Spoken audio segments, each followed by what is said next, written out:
Okay, sorry guys, with this new technology, Shah sitting in Los Angeles, sunshine, my old hometown, and I'm sitting in Qatar. Shah, I'm gonna pick it up from what I was talking and then telling the people that how important is in this industry that when you build up the relationship is Yeah, the first person that you give the job to, that person can end up giving you another job as well absolutely. too. The point is it becomes, this industry becomes the family. When we say with the industry, we all become the family as well. And then you're moving to LA. Yeah. Let's go to LA now. Let's come to LA. And then just left. Starting off because you had an amazing career, and at that time I was done with the ARY. You started with these guys, Asif Yes, Jamal, I did. who's now the current CEO. Hello, hey, Asif. Me and Asif have done amazing, a lot of work Wait, together as well. Asif is the CEO now? Asif is the CEO. Oh, tell him I said congrats. That's wonderful news. Yeah. So, yeah, let's go back. Let's take the audience to ARY as well. Too. Yes. ARY is one of the most popular channel of Pakistan. So in 2000 era, where a lot of these Pakistani Indian channels, they came on satellite in US over Dish Network. So STV, Bangla TV started coming out on the satellites out of New York, and then obviously was Yes. broadcasting all over nationwide. That's what we call it. And then the Pakistani channel, which is ARY, Geo, they all start coming out. Then B4U, Sony, Z. So even though we were living in US, but all the South Asian channels came out in 2000 over a satellite called Dish Network. And that's where the guys like us, because we wanted to get to work in the mainstream, but then luckily we have our own channels were there, and that's how gave us Yes. the opportunity to kind of to start up a career from those South Asian channels, which was very successful. And then they all in their own way of setting up their studios, where we talked about previously even the STV, the ARY small studio that I used to work out. Max, who was my first boss, is a good friend as well. To small studio space, tiny space where we started off. That Asian show that we started off was for that network, and then moving on to the first STV, who was the first one to establish one of the biggest studio, and then Yes. went down as well. But the point was, it was a struggle to those channels to set up the studios because the numbers did not match, and that's one of the reasons that STV went down, because not too many subscribers and were not able to sustain it. Because of sponsorship and all that, and that's where it was unfortunately had to shut down. And then smaller scale, ARY with the Pakistani channel, they have just launched themselves as well. Yeah. They set up a small studio where, I remember Asif, we're very close Yeah. friends now. We started off ARY small studio up in Hicksville. Yeah. The Yeah. back I remember. California, Yeah. Hicksville. So Asif took up the spaces. He got the small studio. We worked in the studio, get the studio done. Junaid ended up coming in, who's also a good friend Yes. now. Junaid. Junaid Yeah. Talani, Ritu, who was an assistant that Oh time. my, So, Ritu. Yeah, I still remember. yeah, so before he came out, it A was lot of memories me. there. Yeah. Asif got the space. Then Asif hired me. Thank you, Asif, by the way, for the opportunity. Then me and Asif, by the time Junaid came in, so Asif picked up to Junaid. Junaid joined us, the team. By the time you came in, I'm giving you the background of the ARY studio, the Hicksville. So we literally Yeah. worked hard, me, Asif, and Junaid, and obviously Ritu came out.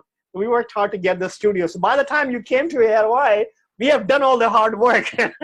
No. Yeah. Absolutely. So I left ARY, and then that's where Shahriar entry comes in, Shahji's entry comes in, and then it's you guys start doing a lot of a project with Junaid and then I Asif. did. You did, Yeah. and then I went off to LA, and then next thing I know, I was in LA. I got a call from Shahji that, dude, I'm in LA. I moved. I moved. You moved. Absolutely.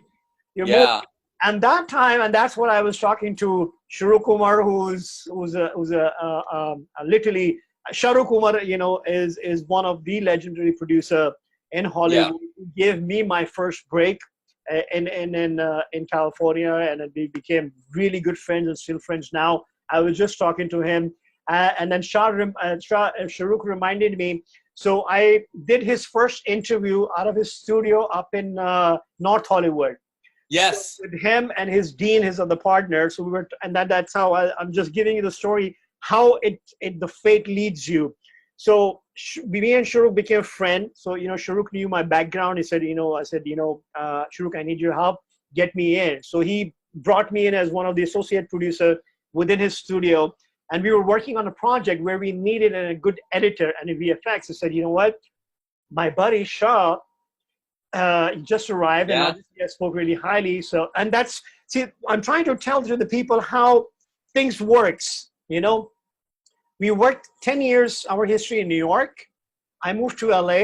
Last job when I left, you were working, ended up coming to LA. Yeah. I got hooked up with Sharuk. Project started. I said, you know what, Shah, I plugged you in. Next thing I remember, and which Sharuk just reminded me, he invited you to the studio. We were all sitting in a conference on this project. And that's how you connected with Sharuk.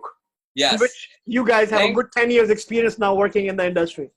Very, very deep experience. And I thank you so much for that. Thank you so much for that introduction, because yeah, I mean, you're absolutely right. Like, we've had 10 years, you and I, we had a 10-year history in New York, and then coming to LA, there was another 10-year history that I had, obviously with you, but also with Sharuk.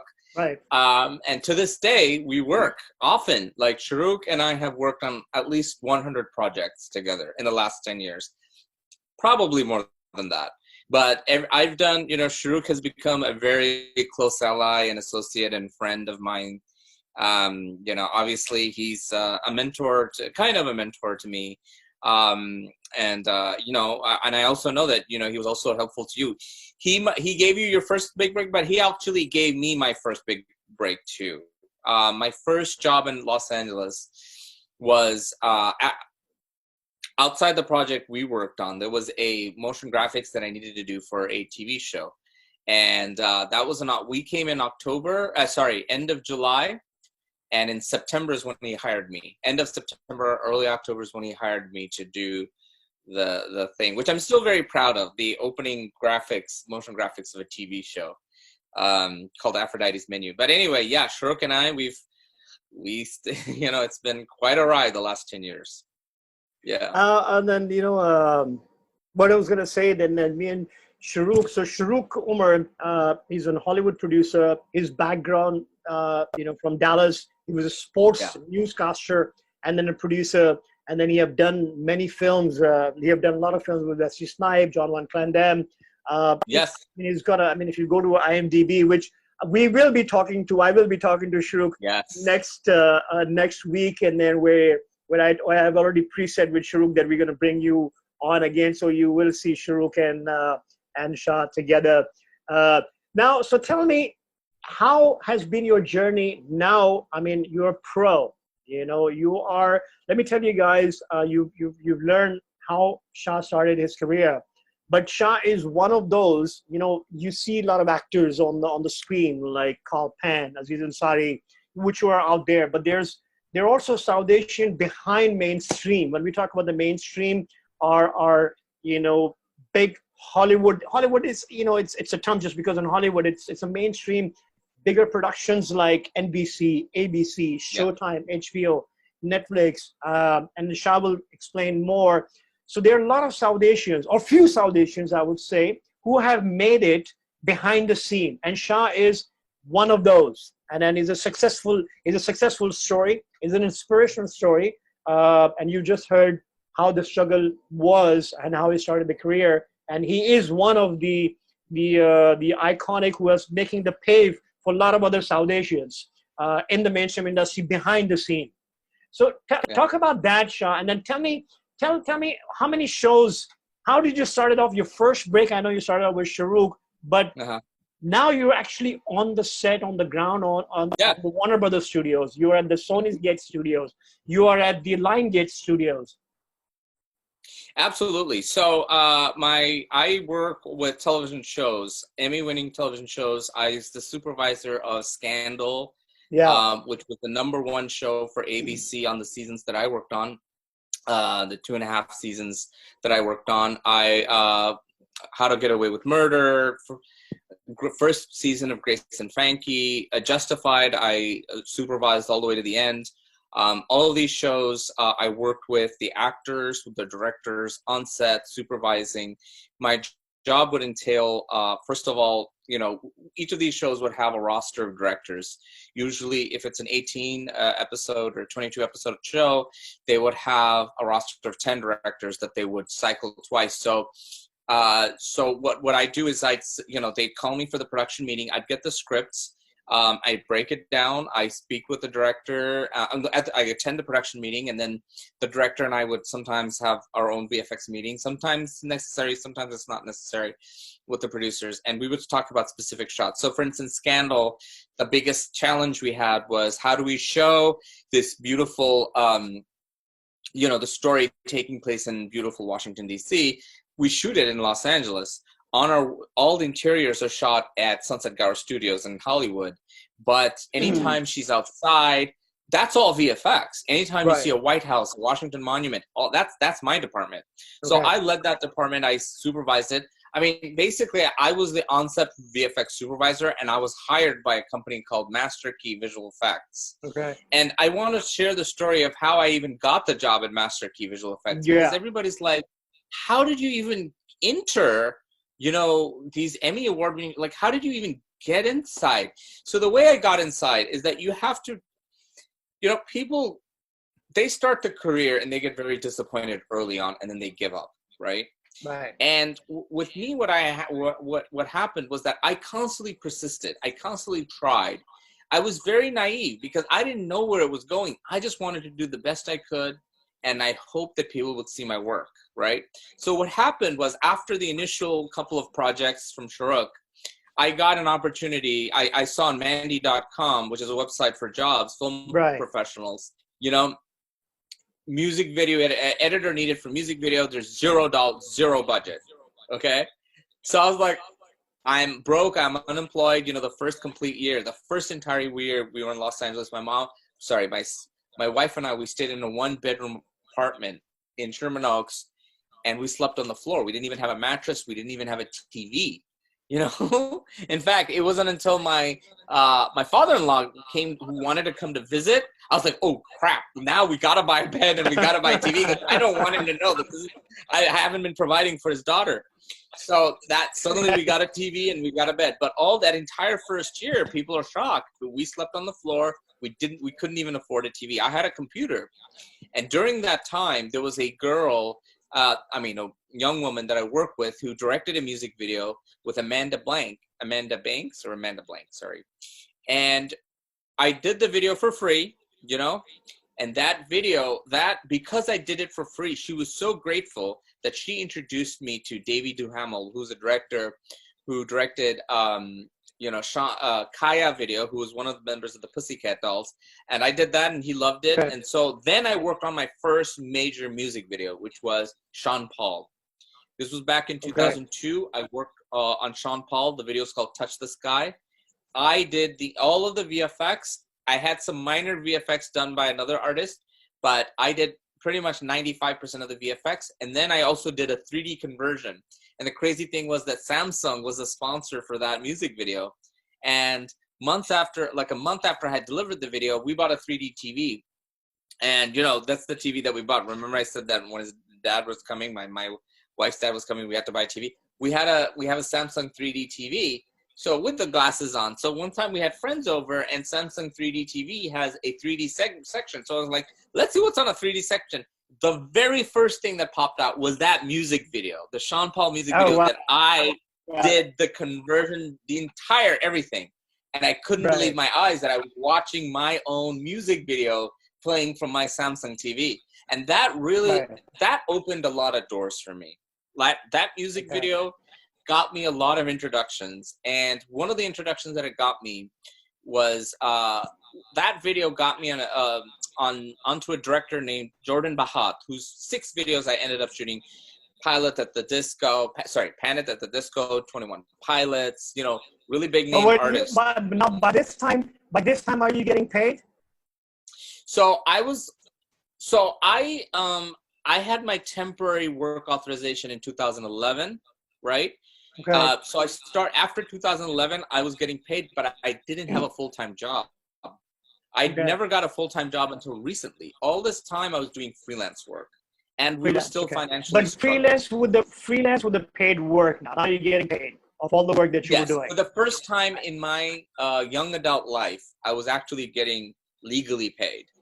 Paid um, and a handsome amount of money, a good decent production, the budget that usually get allocated for the yeah. yeah, I mean, the thing is that they paid well for music videos. Although now my music video, it's different. I mean, those were now, you know, it's in a different. I mean, at that time I was still starting, so they weren't paying Right. me a normal rate that they would pay like a high-end experienced artist. But you But were paying bills, now you're working, you're making your ends meet, you're supporting your wife. I know your wife is a lawyer, so she was that time, yeah, a major breadwinner, but you were, at least you were working and you were, yeah. yeah, Yeah, and just to clarify, my wife actually is a legal assistant. She's not a lawyer. She works paralegal, for right, right. yeah, but at that time she wasn't. I mean, she was working. I mean, she was working at a law firm, but she wasn't making a lot of money at that time. We were both financially struggling, but we were definitely paying our bills. We moved to a better apartment, you Right. know. And then what happened was that Jordan, he went to USC, and I did 6 of his music videos. He introduced me to a company, a small company. They were a boutique visual effects company. But the thing is that they were run by these 2 brothers, the Dasani brothers, and I love working with them. Wonderful brothers. They're twin brothers, Rajiv and Alan. And because Chevy was actually the contact person. So Jordan told Chevy, and Chevy told Rajiv and Alan, and they interviewed me, and then they selected me for the job. That's how I got the job of working on these amazing sets, like Shows. Okay. yeah, on these amazing shows, amazing people, some of the best directors, best DPs in our industry, and really, really, it was wonderful. Those years were really, really great. This was 2013, end of 2013 to 2015. 2 solid years, 2.5 years that I worked. But yeah, it was really great. Yeah. So if you talk about if now you're on the mainstream on a very highly paid, bigger production, very professional, because I mean, all the productions are extremely professional, especially the low budget ones, because budget Yeah. constraint and all that.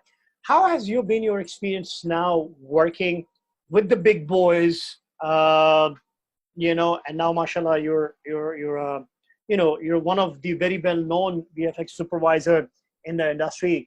And then and then again, I'm gonna ask what people must be wondering. So, how many actors you have worked on, or what are the Hollywood actors that you have worked with? And then I can definitely reveal that. Martin Sheen, I've worked with him. Martin Sheen. With Okay, we all know Martin Sheen. Grace and Frankie. I mean, definitely Lily Tomlin. Sam Witherston. I've worked with, of course, Kerry Washington, Tony Goldwyn, who's the actor, who plays the president on that show. I mean, there's so many different actors I've worked with. I mean, the great thing is that I've also worked on by this point, my music video work has expanded so much. I ended up working with Britney Spears, Oh, wow. Eminem, not on set. Yeah, with them, I didn't work with them on set. With them, I worked on their shows in post. Right. So Eminem, Britney Spears, Rita Ora, 21 Pilots, who I worked with on the set. When they were new, nobody knew them. That was their very first major video. I worked with them on set. Okay. Panic at the Disco, we shot out in the desert. I was with them. They're very cool. I mean, there were so many. The Roots, so many. I worked with 50 different music videos, So yeah, I mean, with the actors, I don't know if how many of them actually remember my name. I'm sure they'll remember my face, but basically, mostly the directors deal with the actors. I would be there, obviously, to guide the actors for the visual effects scene, but usually it's the directors who deal with them. But yeah, it's just been mind blowing. Like, my biggest thing is that it's just such an honor to be working with so many great directors. Like, I worked with Ava DuVernay before she won her Oscar. I worked with Regina King before she won her Oscar. You know, she, like, literally 2 years after I worked with her, she won the Oscar for, what was that? I forgot that movie that you worked on, that show. But, you know, these are people who are, you know, I have pictures with them, you know, like you know, and it was a big honor working with them because they're all so incredibly talented, right? These are so talented people. And I feel like I'm just a small little tiny like fly on the wall, just watching their process. And, you know, and my department is only one part of their work. I mean, they're not even sometimes 5 or 10% of what they do is VFX. Everything else is like, if I was there watching the whole thing, it would have been great. But, you know, the one good thing, the one blessing that I've had working in visual effects is that our department is the only department where we're involved with the pre-production of a show, the production of a show, which is the shooting of it, and then the post-production, which is the editing of it. Right. You know, if you think about the editors, they're not involved with the pre-production, and they're rarely involved with production. The DP, the camera department, they're only involved with pre-production and production. But the visual effects, we have to know before we shoot, what are we shooting, how are we achieving it? Then we go on set, we supervise the scene, and then we work with the editors to make sure our visual effects look the right. Sometimes there's continuity issues. Sometimes we have to adjust the piece. And, you know, so I get to be involved in all 3 phases of the production. So that I'm very lucky, you know, I have to say I'm very lucky to be part of. Yeah. So as a South Asian now, you have made it, mashallah. You've paved the way, you know, for other South Asians to come in. What do you say to the people, you know, because I talk to a lot of actors and a lot of directors and producers who are, you know, South Asians, and we're still struggling. I was talking to a very dear friend of mine who's a very well-known music director, you know, done many bigger projects, but then got into feature. And so there's this still, I asked him, is the struggle is still on? He goes, yes, the struggle is very much on, especially for the producers, directors, especially for the actors as well too. Very few names has made it. We were talking about Carl Penn. Carl Penn is one of the prime example where 20 years ago, 30 years ago, we all used to hang out and all looking for work. And he was one of them who made it. Aziz Ansari is a new breed who have made it as well. But we can only name few. You know, Farhan Tahir, who's a Pakistani actor as well too, Iqbal Khelba, and then few female actresses are coming up. And I know on the technical side of it, you are on, you know, you're one of them who have made it. How has been the struggle, or what is the struggle? Like when I talk to Aman, and he's been in the industry for 15 years, working behind the scene, and he says struggle is very much on. What is your take on it? And especially now, this pandemic, this corona virus thing has happened. How things have changed? How is it going to change in the future? What is your take on it? You know, I think the struggle is as bad now, or as, you know, I wish I could say that it's a little easier now. I mean, the thing is that you know, one time I went to a party and you know, I met someone and I was explaining to him, you know, we were just talking about our work experience, and I was telling him that, you know, about my background, basically, that this is, you know, I had no papers when I came to LA, you know, 10 years ago. I had nothing, and I became a citizen literally 2 years ago. After 27 years of being in this country, finally I got my citizenship. And he said, I really respect you, man. And I'm like, oh, thank you. I mean, you know, you respect me for my struggles. He's like, no, it's not because of your struggles. I respect you because you're a person of color working in the industry, you know? Okay. Right. And I thought that was a very interesting thing because, you know, everybody struggles, right, in this industry. My struggle is my struggle, but somebody else would have a different struggle, and it's just as great. But the thing that he was pointing out, the reason why he respected me so much was that I was actually working in the mainstream industry as a person of color. And I thought about that when I got home, and I think I didn't know what he meant at the time, but I got to understand what he's saying. Right. There are additional hurdles we have to face simply because of our skin color and because of our names. You know, it's just the reality. You know, I am a brown person. My name is a very Muslim sounding name. Even before they see me, even before they call me for an interview, they're already looking at my name, and they're already seeing, you know, if it goes that far, my LinkedIn profile, where they know what I look like. Right. They don't, it's, I'm not saying everybody's consciously racist. No, people are not consciously racist. At least most people are not. But at least they're more, alhamdulillah, but people are more likely to hire the people that look like them, right? They're more likely to hire somebody who's like them. If they're Caucasian, they're going to hire somebody who's named James or Jack or Robert or Jenna or whatever, right? Right. For them to hire somebody like Shahriar Rahman, it's like, who is this guy, right? Right. So the struggle, I say to those people who are trying to break into the industry, yes, it is going to be a little bit harder for us.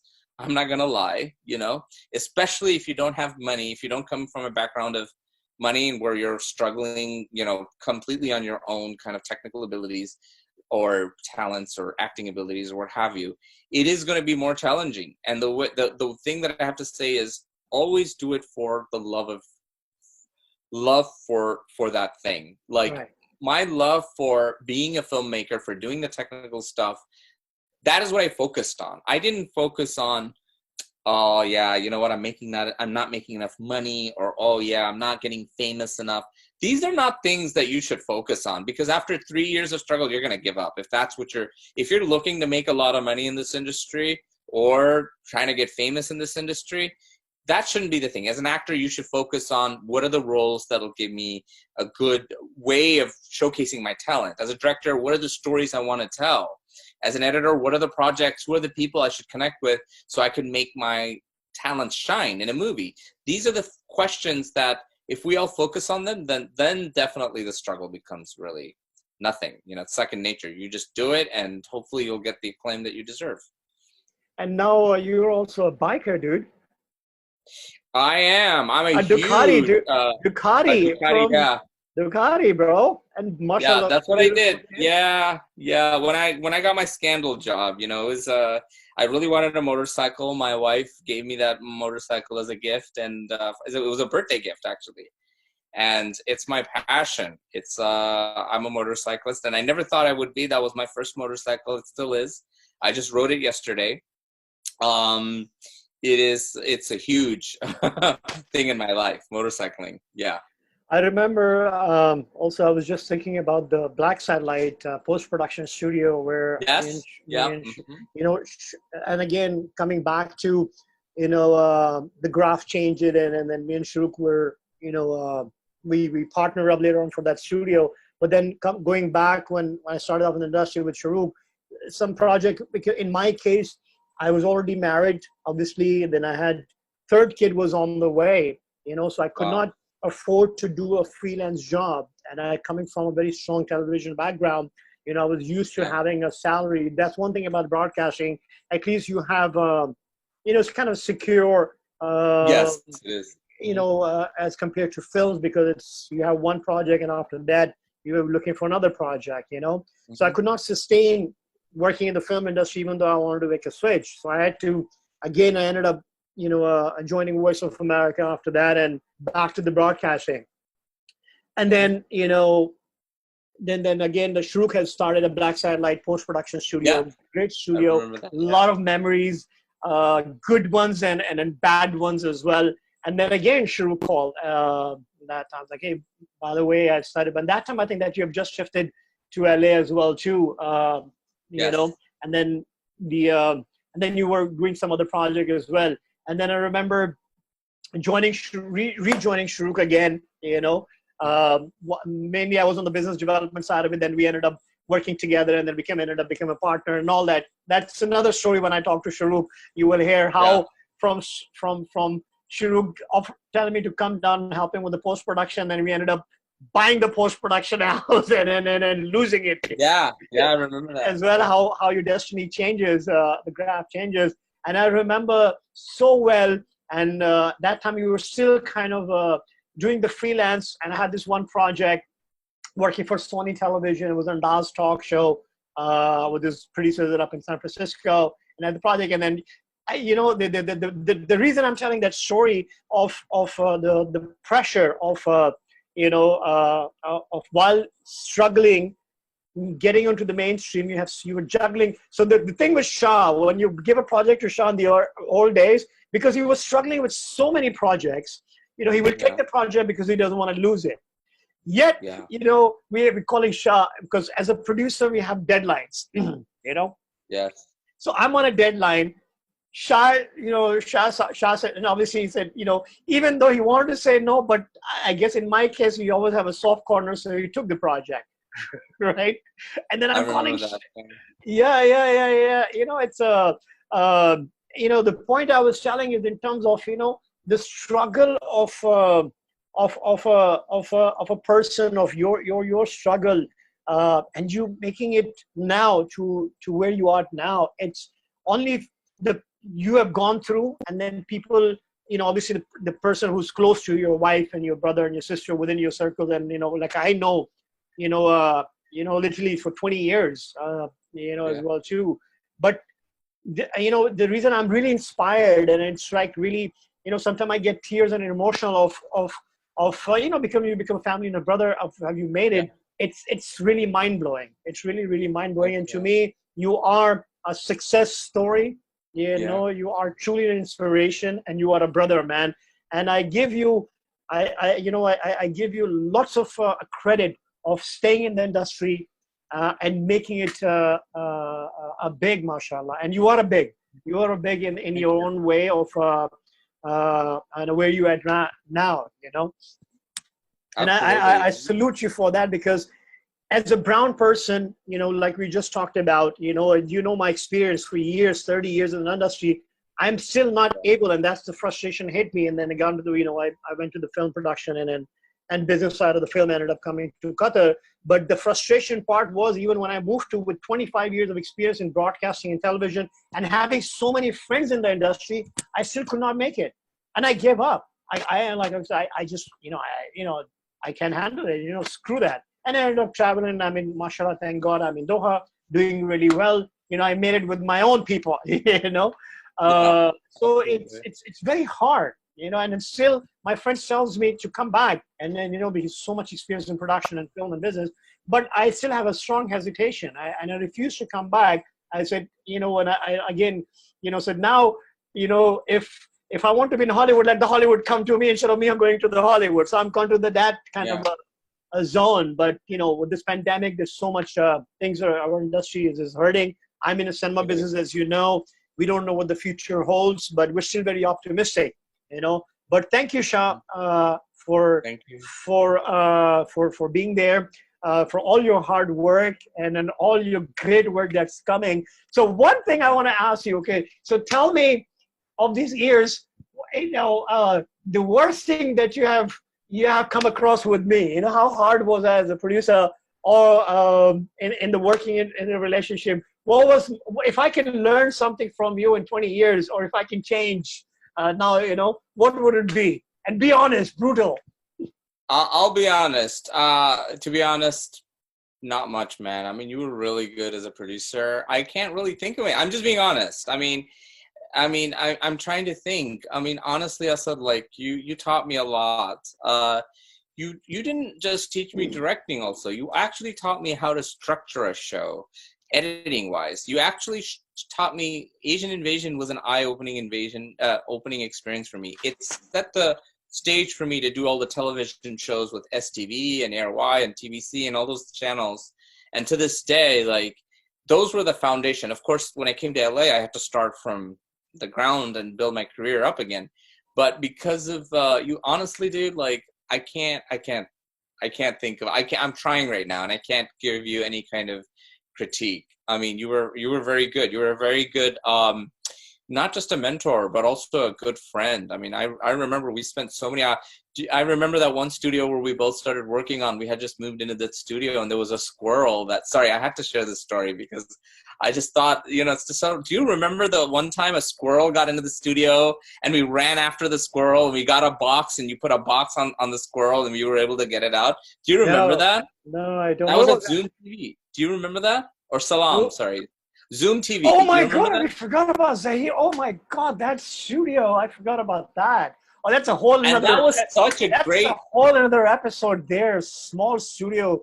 Oh my God, how can I ball, forget? but it was very nice. And we worked with Taher. I mean, we had such a good Tahir, team. yes, Tahir. We started a lot of spiritual show. We started a Yes. lot of a talk show because Zahiruddin, a great entrepreneur, unfortunately that did not also work out.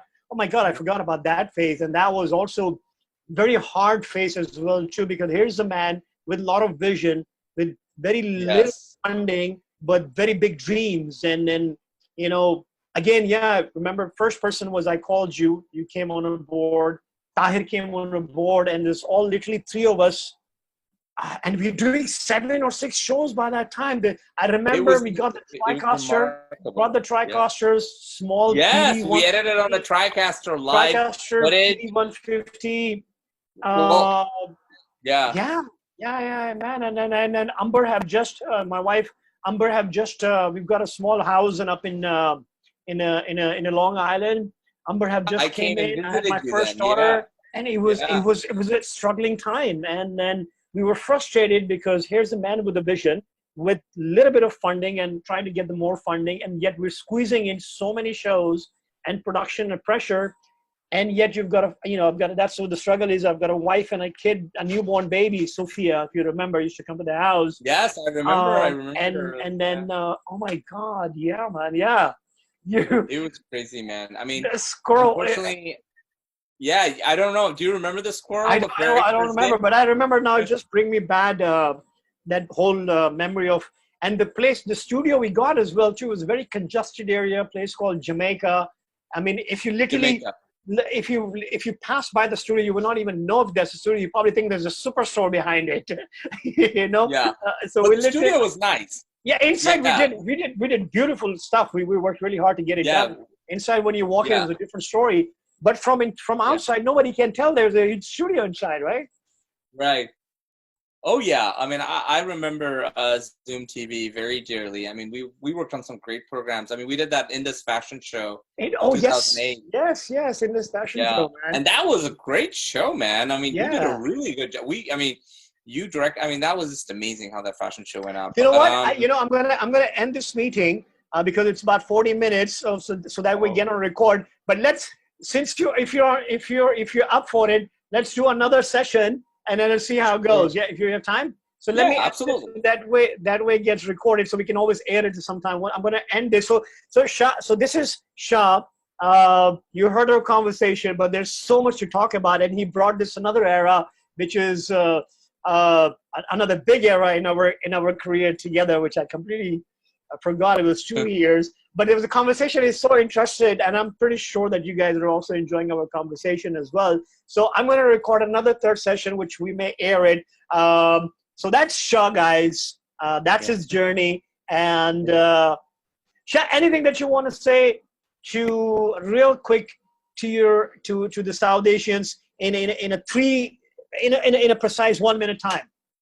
1 minute, I will say that. Listen, I mean, oftentimes, I feel a lot of young South Asian people.